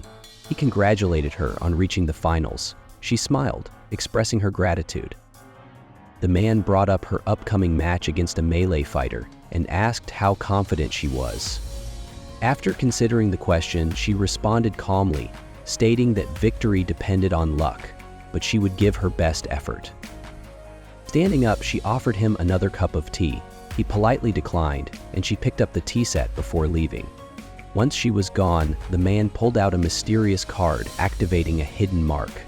A strange symbol appeared on Carol's neck, and she suddenly collapsed. He observed her, thinking that if she won, so be it. But if circumstances changed, he had no intention of letting her escape unscathed. Meanwhile, Setsuna continued his intense training, his fists aching from the relentless effort. Setsuna had been training relentlessly, determined to master the technique Liano had shown him. Within just a week, he had done what took Liano years, refining the skill into his own version, which he called the smashing bullet. Exhausted but satisfied, he clenched his fist, feeling the strength he had gained. Soon, the arena buzzed with excitement as the judge announced the final match of the 781st competition. Carol, a summoner, would face Setsuna, the unexpected contender from the melee faculty. Spectators debated who had the upper hand. Some insisted that Carol would win, while others had grown impressed by Setsuna's skills. Even the children from the infirmary had come to watch, cheering for him to give his best. To ensure the battle didn't cause unnecessary destruction, formation mages had set up a powerful barrier around the ruins of the temple, the designated battleground. Layla, sitting beside Liano, was pleased that the terrain wouldn't be a disadvantage for Setsuna this time. Liano, smoking a cigarette, agreed but remained cautious. As the fight was about to begin, Carol observed Setsuna and noted that he seemed to be in high spirits. Without hesitation, she raised her hand to summon Fenra, ready to fight at full strength. The judge signaled the start of the final match. Carol's summoned creature immediately unleashed a frost attack, covering the battlefield in ice and snow. Setsuna analyzed the situation. The attack was more of a blizzard than a simple ice spell. Carol wasn't giving him any chance to recover. He activated his tenfold physical boost, dodging Fenra's strikes and rushing forward. With a leap, he struck the creature using a mana-infused sword, landing a direct hit. Layla was momentarily excited, believing he had landed a decisive blow. But Liano pointed out that summoned creatures were formed from mana and could heal almost instantly. Carol quickly restored Fenra, proving her control over her summons. She acknowledged Setsuna's skill, but decided to escalate the battle. Raising her hand, she summoned a dense, icy mist that spread across the entire arena. Fenra howled as the cold intensified, freezing everything within the barrier. The freezing mana was powerful, but it remained contained by the magical boundary. Watching from the stands, an unknown man observed the transformation, realizing that Carol's ice-based attacks would be far more dangerous in this environment. Setsuna considered his options. A prolonged battle would work against him, and Carol's advantage in long-range combat made it difficult to close in. He decided that the best course of action was to finish the fight with his strongest technique, the smashing bullet. However, using it required time to charge, so he remained on the defensive, evading Carol's relentless attacks. The audience murmured that Setsuna seemed to be struggling. They suspected that a melee fighter couldn't stand a chance against a summoner. The children watching grew anxious, worried for him. Meanwhile, Liano, observing closely, realized what Setsuna was attempting. He needed time to gather enough mana for his final attack. Doing so in the middle of combat was incredibly difficult, but if anyone could pull it off, it was Setsuna. Carol wasn't willing to let him prepare. She summoned another powerful creature, Garda, causing shock among the spectators. Summoning multiple creatures required immense skill, proving just how talented she was. Both Fenra and Garda attacked Setsuna at once, forcing him into a corner. Layla watched anxiously as the fight escalated. Despite the overwhelming assault, Setsuna struck back with both hands, repelling the creatures. He acknowledged Carol's exceptional ability, knowing she still had a hidden trump card. Determined to turn the tide, he gathered mana into his fist, ready to unleash his smashing bullet. However, just as he prepared to attack, something unexpected happened. Carol suddenly screamed in pain as purple lightning crackled around her. Setsuna was stunned. This energy was eerily similar to a dark magic used by an ancient god. Carol clutched her head, and her summon stopped moving as if frozen by an unseen force. As he observed her closely, he realized that the mana radiating from her wasn't her own. It carried a sinister presence, one that reminded him of an evil deity from long ago.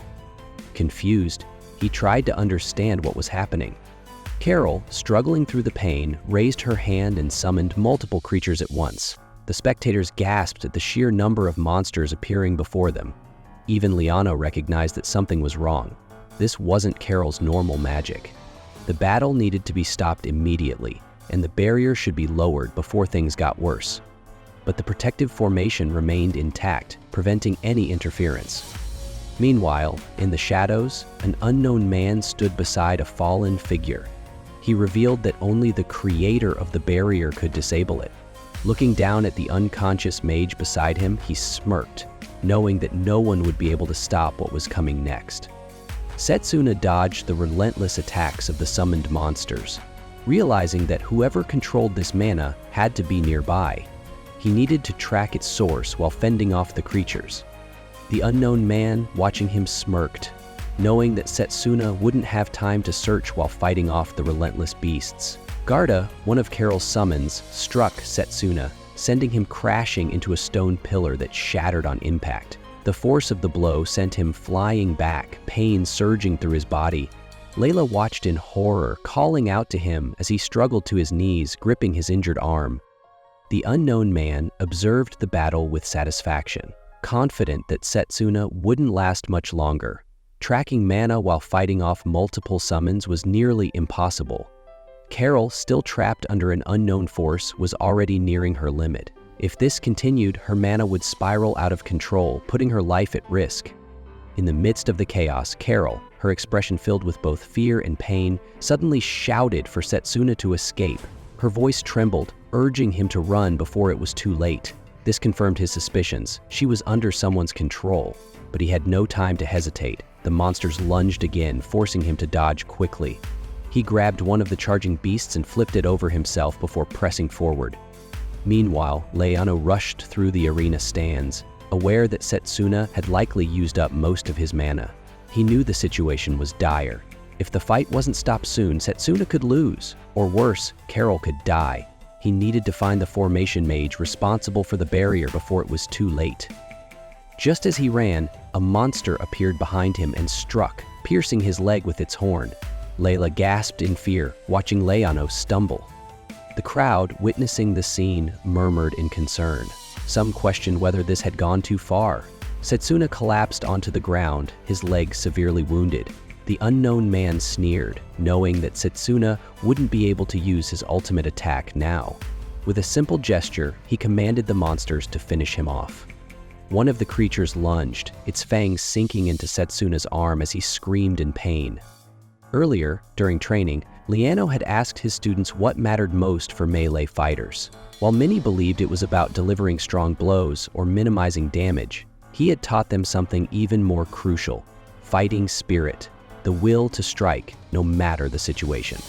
Now, back in the battle, Setsuna focused his remaining energy, channeling mana into his hand. He had succeeded in preparing his final attack.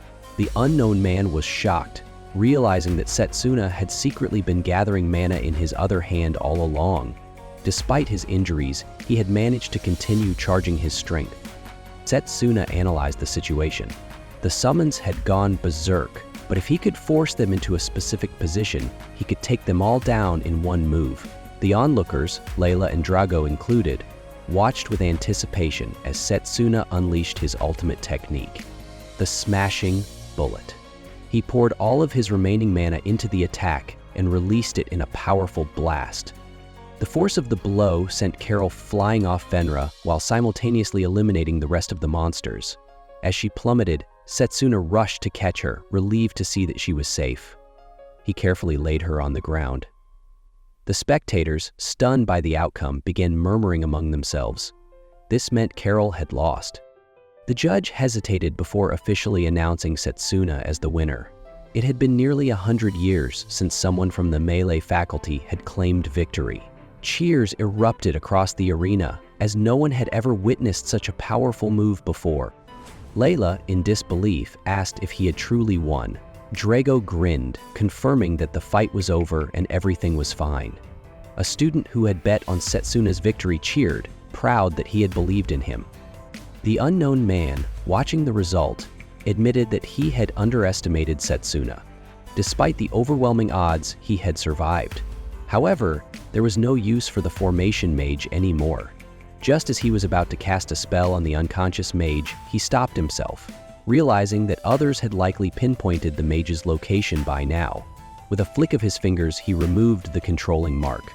Leone reached the area where the formation mage was supposed to be, but upon arrival, he found the mage unconscious. His heart sank. This situation was even worse than expected. After some time, the barrier was finally lifted, and the director stepped onto the battlefield. He acknowledged that Carol had taken a serious hit after her summons disappeared. Setsuna, still exhausted, shared his suspicion that her creatures had been controlled by an outside force. The director agreed, suggesting that some sort of magical device had been responsible. He assured Setsuna that the academy would handle the rest. The director then turned to him, recognizing his true strength and promising to keep his word. Setsuna, despite his exhaustion, felt a sense of triumph and gratitude. Before leaving, the director instructed him to meet him the following day. Later, in the medical ward, a healer worked on Setsuna, treating his external wounds. Though his internal injuries still needed time to heal, he was advised to rest. Just as he finished getting dressed, a knock came at the door. Layla, Drago, Liano, and the children entered, their faces filled with concern. Layla asked if he was okay. Setsuna reassured them, and seeing that he was doing well, they all sighed in relief, glad that he had made it through. Layla smiled brightly, happy that Setsuna was safe. She congratulated him again on his victory, feeling proud. Drago also praised him, saying he had become the pride of their faculty. The children looked up to him with admiration, calling him amazing.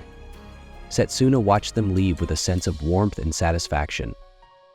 After the door closed, Leono provided an update on the situation. The formation mage was still alive, but had been attacked and knocked unconscious.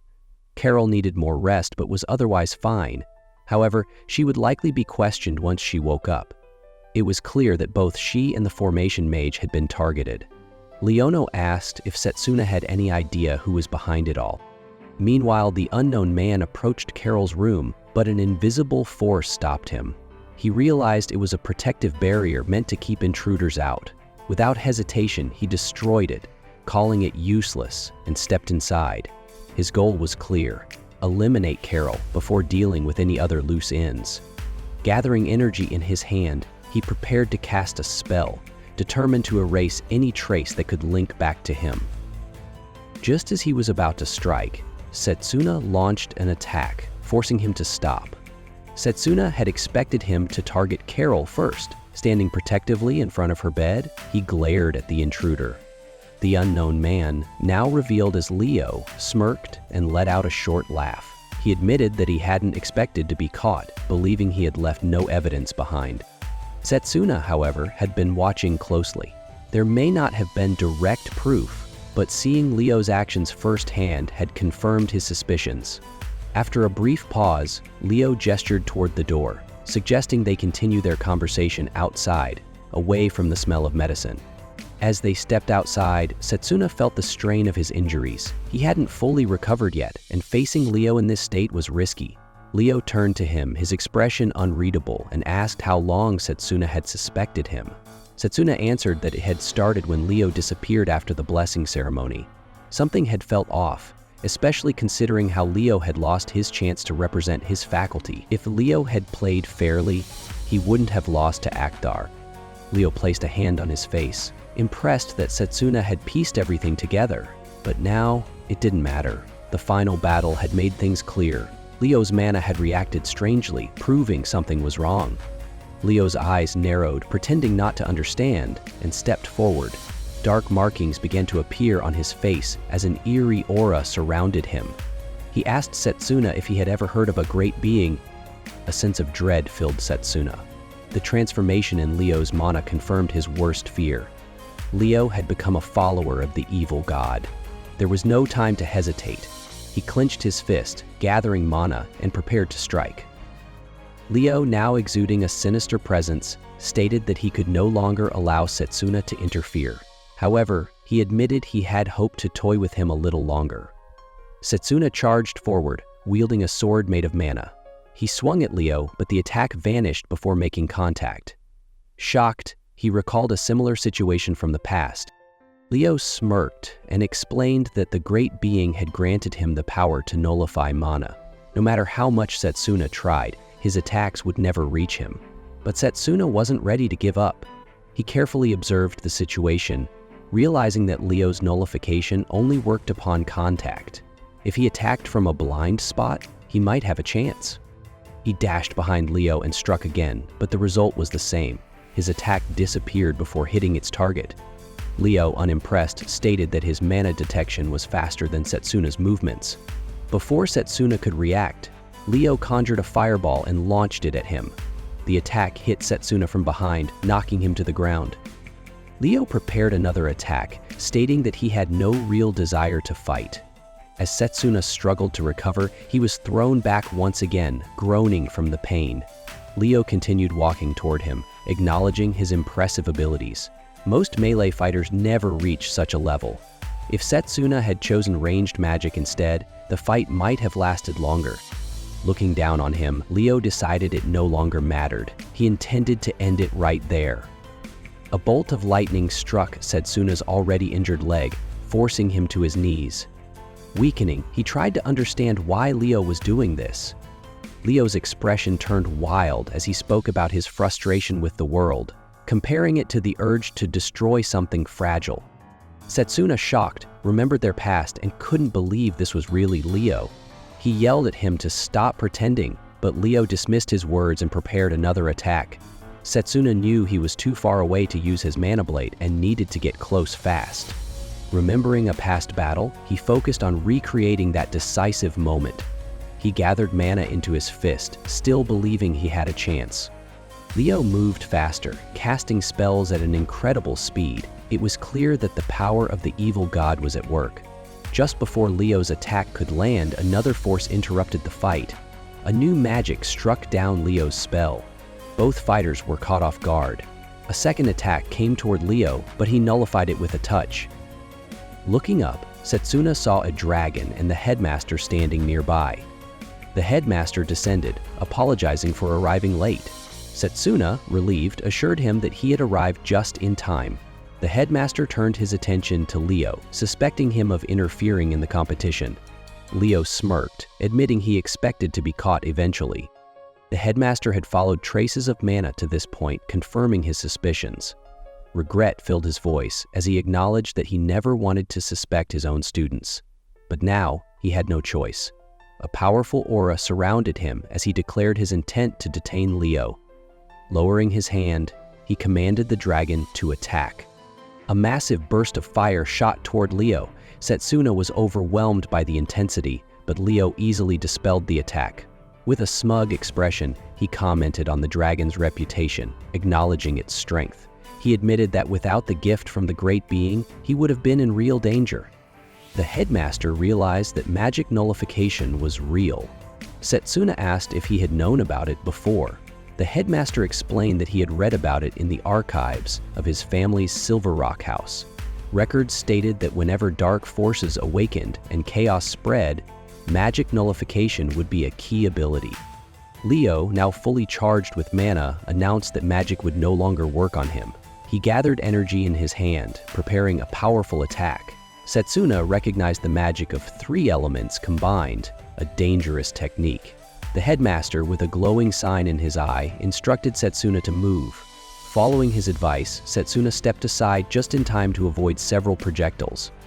Leo watched in disbelief as the headmaster effortlessly dodged the incoming attacks. He questioned why he was surprised. Had he really thought his magic was the only one that mattered? Leo's aura grew more ominous.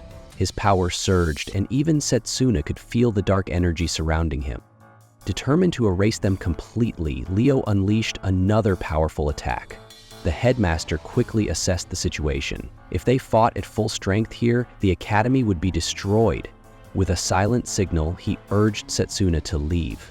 Then, casting a spell, he summoned ghostly butterflies that granted him wings. Rising into the air, he led the battle away from the academy grounds. Leo smirked, sensing that their battle had now truly begun. The dragon and the headmaster launched attacks, but Leo countered with overwhelming force. His power proved stronger, and the dragon was struck hard. Leo taunted the headmaster, asking if he was ready to surrender, and let his student take over. The headmaster remained calm, stating that his time might indeed be ending. Before Leo could react, Setsuna suddenly appeared behind the headmaster, charging forward at full speed. Leo was caught off guard, questioning whether Setsuna intended to hide behind the dragon. He activated a barrier, confident it would protect him. But Setsuna had anticipated this. Relying on his melee combat skills, he closed the distance and broke through the barrier with a single, powerful punch. Leo's expression shifted from confidence to shock. Setsuna increased his speed, striking again. This time, his attack bypassed the magic nullification, sending Leo flying. The headmaster observed the scene with satisfaction. Even magic nullification had its limits. It required time to activate. Setsuna had been fast enough to land his blow before Leo could react. Standing over Leo's fallen body, Setsuna confirmed what he had suspected. Speed had been the key to victory. With the battle over, he declared that the problem had finally been solved. Dana agreed, saying it was great, but they needed to tend to his wounds first. However, something unexpected happened. Leo suddenly stood up. He wiped the blood from his face, showing no signs of defeat. Instead, he admitted that he had learned a lot and was ready to continue. Setsuna was shocked. After taking such a powerful hit, Leo should not have been able to stand. Without hesitation, Leo prepared his next attack. Summoning a sword of mana, Setsuna attempted to block the incoming projectile.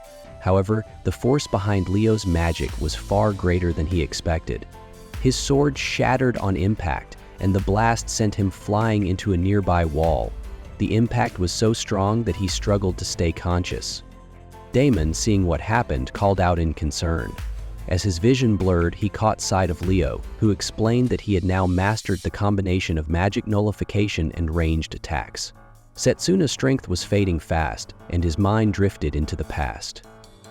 At the training grounds, he remembered a moment when he had perfectly hit the center of a target with his spell. Leo had been there, watching and praising his skills. Setsuna had laughed, feeling proud yet humbled. But that memory twisted into something darker. Leo's voice in the present grew eerie, and suddenly Setsuna saw a terrifying vision. He turned around and saw his friends falling one by one. Their lifeless bodies surrounded him. The weight of failure crushed him. He had lost again. Leo's voice taunted him, questioning why he hadn't saved the ones who believed in him. Then, a distant voice called his name. His surroundings faded, and he woke up drenched in sweat. Layla stood beside his bed, relief on her face. She informed him that he had been unconscious for 3 days in the academy's infirmary. Hearing this, dread filled his eyes. He gripped the pillow tightly, realizing what it meant. He had lost. Again. But there was no time to dwell on it. He immediately asked about the director. Layla told him that the director was most likely in his office. Without hesitation, Setsuna attempted to get out of bed. Layla protested, reminding him that he had not yet fully recovered. Determined, he dressed quickly, telling her he needed to speak with the director. Though worried, she could see that nothing she said would stop him. Setsuna placed a reassuring hand on her shoulder, apologizing for leaving so suddenly. Then, he walked out of the room without looking back. Meanwhile, in the director's office, Darren spoke with the others, placing his trust in them. Lionel reminded everyone that it was time to focus on their tasks. Cyrus found it strange to be relied upon like this. Suddenly, the door swung open, and Setsuna burst into the office. Daeon was relieved to see Setsuna awake and in good health. Meanwhile, Cyrus watched him with a sharp gaze. Lionel approached Setsuna, placing a hand on his shoulder, and mentioned that he had heard about his loss. He suggested discussing it later, since Layla and Drago had been deeply worried about him. Lionel then left the room, and Setsuna quietly watched him go. Left alone with Daeon, Setsuna stepped forward and expressed regret for letting him down. He wanted to ask what had happened after he lost, but before he could continue, a sharp pain surged through his body. His wounds were still not fully healed, and the strain was too much. His vision darkened, and he collapsed. After Setsuna lost consciousness, Leo had looked up and then back at them. Though he wanted to finish them off, he realized he had used too much mana. Accepting his limits, he acknowledged that the battle had been entertaining. A portal appeared behind him, and with a slight bow, he stepped toward it, hinting that they would meet again. Damon watched cautiously, unwilling to let him escape so easily. However, as he looked into the portal, he noticed something staring back at him. A presence unlike anything he had seen before. A strange feeling settled in his chest, one that told him he needed to become stronger. Meanwhile, Setsuna, still recovering, had a similar realization. That presence beyond the portal felt oddly familiar. Damon remained silent for a moment before asking what he knew about it. Setsuna met his gaze, hesitating. The director urged him to share whatever he could. Those who experience defeat once often grow stronger, but those who face it twice carry deeper scars. As he prepared to speak, Daeon removed his glove, revealing a mysterious mark. He asked if Setsuna recognized it and if he would share what he knew. He wanted to trust him, but he needed to understand. Setsuna lowered his gaze, gripping his clothing as he struggled with his thoughts. He wasn't sure if the director would believe in something as impossible as time reversal, but then a thought struck him. He quickly asked Daeon to check the necklace of revival. Surprised, Daeon retrieved the amulet and examined it. The blessing of the spirit of time had vanished. That could only mean one thing. Someone in another timeline had used it. Setsuna pushed himself up, leaning on the table, and revealed the truth. 10 years from now, he had used the necklace because of the regrets he carried. Damon listened carefully, considering what this meant. If Setsuna was telling the truth, then in another timeline, he had been killed, and the evil god had destroyed the world. Though the claim was unbelievable, the power of the spirit of time would require immense regret to turn back an entire decade. That alone gave credibility to his words. Damon stood up and approached him, placing a firm hand on his shoulder. Until now, Setsuna had endured this fate alone, but that would change. From this moment on, he would no longer bear this burden by himself. He would have the director's full support. For the first time in a while, Setsuna felt a sense of relief. He was grateful to have someone who believed in him.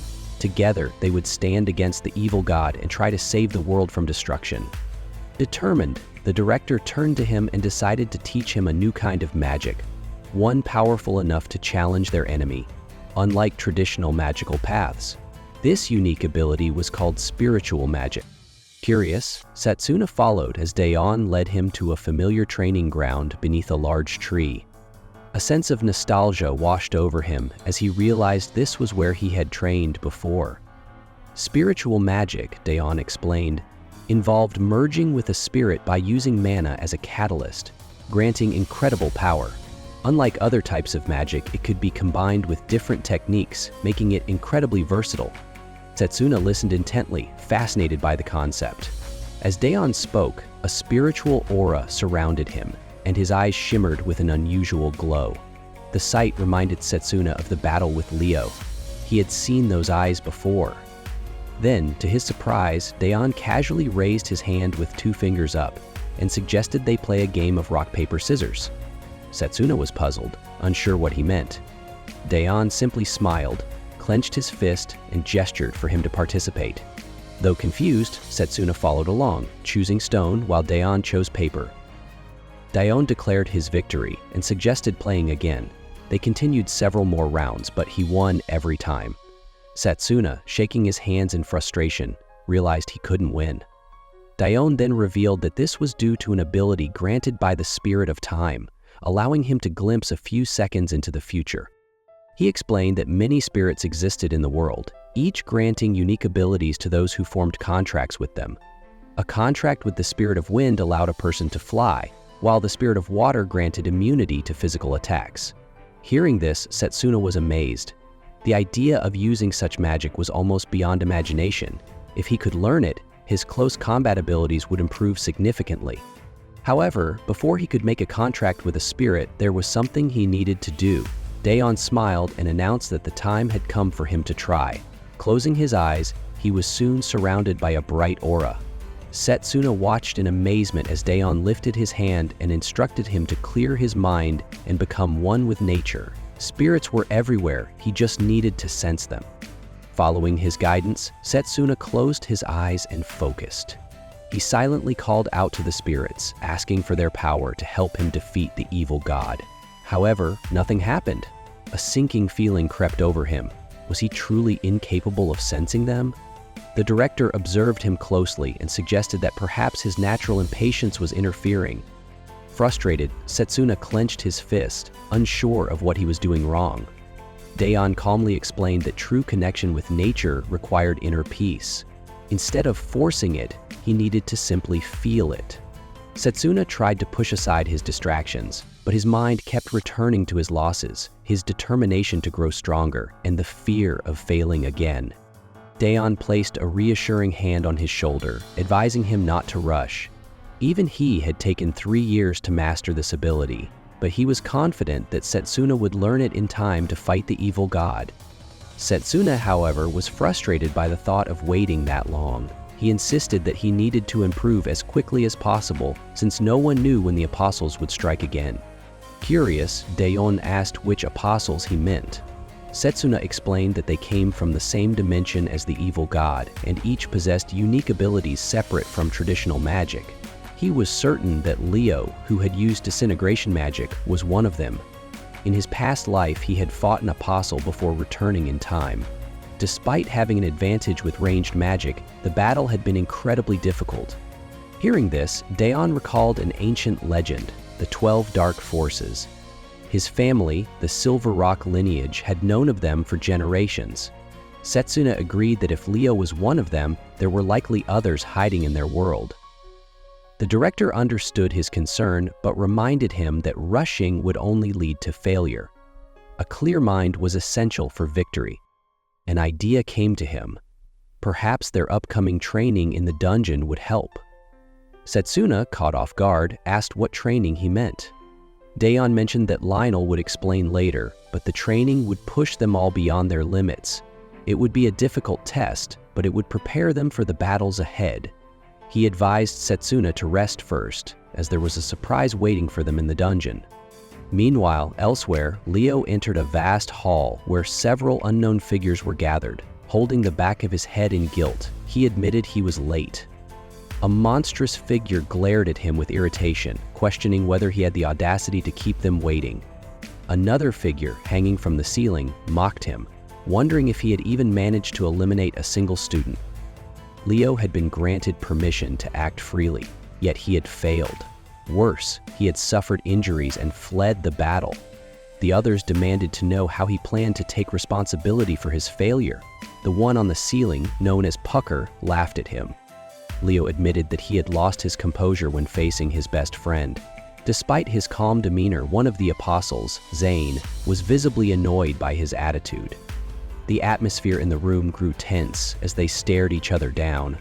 Sagan, the 10th Dark Apostle, was particularly furious and prepared to attack. Before things escalated, a commanding voice interrupted them, ordering them to stop. The unknown figure reminded them that they were apostles and should behave accordingly, as everything they did served a greater purpose. Turning to face them, he questioned why they still failed to understand this vision. The second Dark Apostle, Sadia, fixed them with a terrifying gaze. His aura alone pushed them back, making Leo realize just how powerful he was. Approaching them, Sadia announced that it was time to proceed with their plans. However, before he could continue, Sagan interrupted, pointing at Leo's failure. He demanded to know how they could trust him moving forward. Pucker, amused by the situation, offered to handle Leo himself, suggesting that it would be more entertaining that way.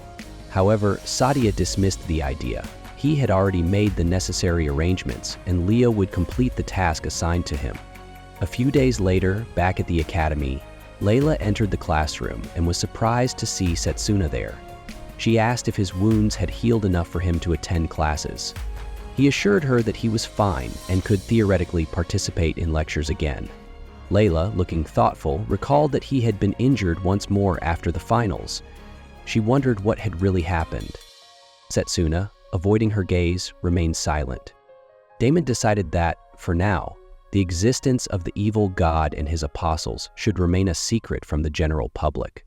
Only a few trusted professors would receive limited information. He planned to find Leo and focus on strengthening the academy's security. Because of this, the joint training and spiritual magic lessons were postponed. Setsuna apologized for causing trouble, but Damon assured him everything was fine. Despite this, Setsuna felt the urgency to recover quickly and grow stronger. Sitting quietly, he clenched his hands into fists, deep in thought. Lionel soon entered the room, instructing everyone to take their seats.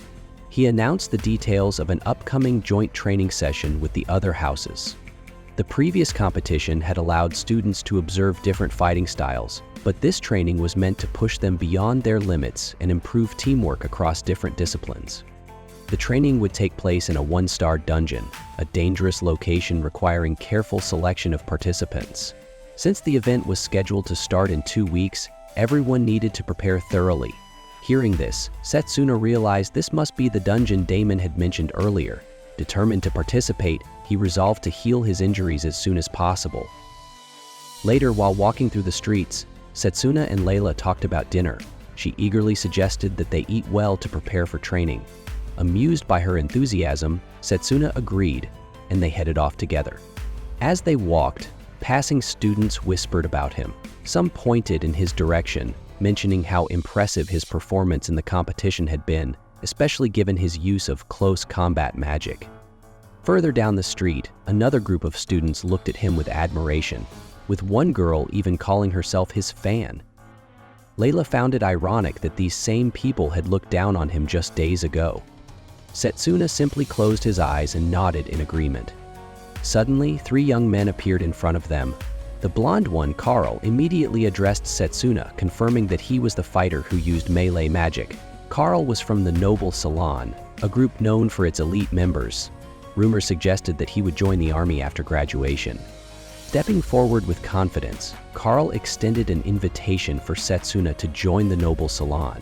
When Setsuna hesitated, Carl proudly explained that the salon was exclusive to high-ranking noble mages. Typically, they did not accept melee fighters, but he was willing to make an exception for him.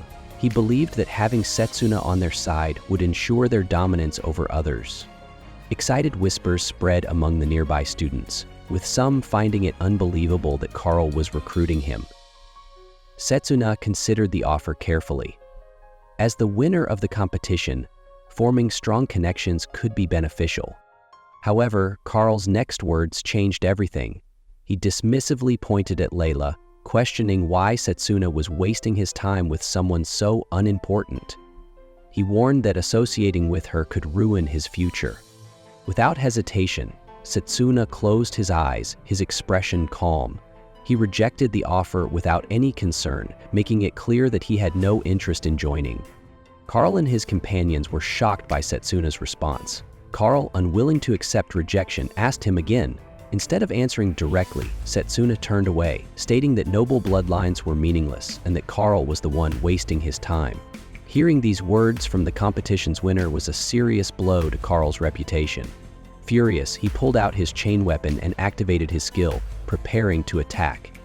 As Carl charged forward, anger evident in his movements, Layla quickly intervened, grabbing his arm before he could strike. She reminded them that fights like this were strictly forbidden at the academy. Carl, frustrated and in pain, dismissed her words, but his followers immediately ran up to check on him. He waved them away, ordering them to leave him alone.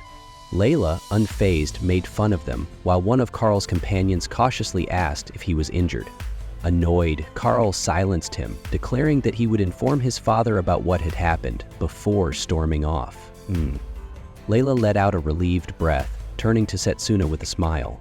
Watching her, Setsuna noticed how much she had grown stronger. Just then, someone called out to him. Confused, he turned around to see Carol waving at him. He was glad to see that she had recovered. She approached them, expressing gratitude for his help, and nervously inviting him to her room. Layla, taken aback, could hardly believe what she had just heard. Later, in Carol's elegantly decorated room, she insisted on preparing a home-cooked meal as a way to thank Setsuna for saving her.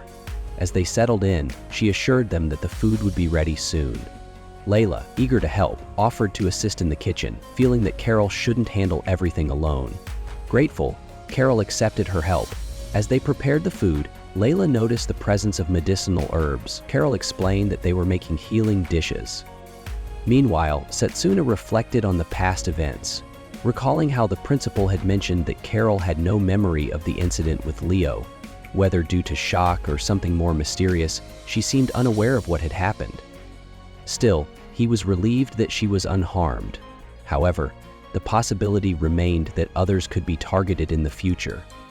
Drago, noticing Setsuna's serious expression, placed a reassuring hand on his shoulder. He pointed out that Setsuna always took on too much alone and suggested that he should relax a little. Before Setsuna could respond, loud voices erupted from the kitchen. Carol seemed flustered, exclaiming that something was too much. Setsuna, curious, asked if everything was all right. Carol apologized and requested his help. Drago agreed to assist and soon found himself wearing an apron, much to his confusion. Carol explained that it was the only type she had. With everyone gathered, they finally began cooking. Setsuna watched the scene unfold with a smile. When the meal was finally ready, they set the table, and Carol invited everyone to eat. Layla, glancing at the overflowing dishes, admitted that they might have gone overboard. Setsuna, however, dismissed the thought, appreciating the effort they had put in. Determined to eat everything, he activated his physical enhancement magic to aid digestion before digging into the meal. Layla, noticing how much he was eating, asked if he was all right. He assured her that everything was fine, praising the egg soup for its rich flavor. Drago, pleased, revealed that he had prepared the soup and offered more. Setsuna happily accepted, expressing his gratitude. Carol, however, felt defeated, realizing that Drago had won their unspoken cooking competition. As Setsuna enjoyed the peaceful atmosphere, a thought crossed his mind. In his past life, moments like these had been taken away by the evil god. He silently vowed that this time he would not let history repeat itself. 2 weeks later, the day of joint training arrived. Students from different houses gathered, discussing their upcoming challenge. Drago checked in with Setsuna, who assured him that he was ready, crediting the healing food they had been preparing for him. Drago, smiling, told him it was nothing special and that it was all for the sake of their close combat magic house. Without the healing meals, the effects of his recovery might not have been as effective. Feeling reassured, Setsuna noted that this time he and Drago were on the same team, meaning he could trust him in battle. Soon an upperclassman approached them, introducing himself as One, a third-year student from the formation department. A girl standing next to him removed her hood and greeted them. She and Drago exchanged introductions, confirming they were from the close combat department. Une, appearing friendly, patted them on the shoulders and acknowledged Setsuna's reputation as the competition's winner. He suggested that they work together. Drago observed Une's lively personality and made a casual remark about it. However, as Une walked away, his companion quietly noted that he was skilled at lowering others' guard. Une smirked, suggesting that if that was the case, it was time to begin their real mission. At the entrance of the dungeon, Professor Giovanni Dellini, an instructor from the Formation Magic faculty, addressed the students. He announced that the joint training would be conducted between the Faculty of Pharmacy and the Faculty of Close Combat. The dungeon, known as the Ruins of the Sealed Demon, was a dangerous place, filled with ancient monsters and undead creatures. During the training, students would have to defeat these creatures in live combat. Their performance would be recorded using memory bracelets, and any loot collected from monsters would count as bonus points. Those who earned the highest points would receive Academy medals, and anyone who exceeded 100 points would gain the opportunity to train with the Royal Battalion. Hearing this, Setsuna's eyes lit up. The Royal Battalion consisted of the kingdom's strongest warriors, and in his past life, he had met many comrades there. If he could join again, perhaps he could reunite with them. Determined, he set his sights on achieving the required points. Giovanni distributed the bracelets and warned the students not to venture too far, as the dungeon's deeper areas remained unexplored. In case of emergencies, they could channel mana into the bracelet to teleport to safety. Setsuna resolved to reach the goal of 100 points, but Drago, just as ambitious, declared that he would aim for 200 points instead. Amused, Layla laughed at their competitive spirit while they exchanged surprised glances, Drago grinning. expressed excitement to see how Setsuna would perform. With the briefing complete, Giovanni signaled the start of the training. The students immediately rushed into the dungeon. As Setsuna ran down the hallway, he considered the risks ahead. The ruins were remnants of an ancient civilization, filled with hostile creatures that would attack any intruders. Even with teleportation magic, the training remained extremely dangerous. Drago pointed ahead, noting that the path was clear. Entering a large chamber, they were amazed by the underground space. Setsuna observed the presence of ancient plants, suggesting that the ruins might have once belonged to an advanced civilization. Remembering the principal's words, he suspected that this training was a necessary preparation for future missions. If so, he needed to master spiritual magic as soon as possible. Une and a few other students caught up, commenting on their speed. One of them pointed ahead, leading the group to a crossroad. The students debated which path to take. Some chose a seemingly safer route, while others leaned toward the riskier one. Une, eager for a challenge, confidently chose the more dangerous path. Setsuna agreed that their goal was to gather as many points as possible, making Une's choice reasonable. However, something felt off. While the others discussed, he walked toward a nearby wall and tapped it. The sound confirmed his suspicion. It was a hidden passage. Drago, surprised, asked if he was certain. Setsuna pointed out that the vegetation around it was unusual. Trusting his judgment, Drago struck the wall with a powerful punch, breaking it apart. A gust of wind rushed from the opening, revealing a hidden path. The group, now excited, ran through the secret passage, hoping to gain an advantage. As they moved forward, a massive boulder suddenly fell toward them. Reacting instantly, Drago activated his Mana Sword skill and destroyed the boulder with a single strike. Setsuna complimented his strength, while Drago explained that he wanted to prove that close combat magic was just as powerful as any other form. However, before they could continue, a bright light flashed behind Setsuna. He instinctively dodged as an arrow struck the wall beside him. Realizing they were under attack, Setsuna quickly located the source of the attack and rushed forward. With a precise strike, he shattered the magic circle that had generated the arrows. Drago watched in awe, realizing that Setsuna's reflexes and combat skills had reached a new level.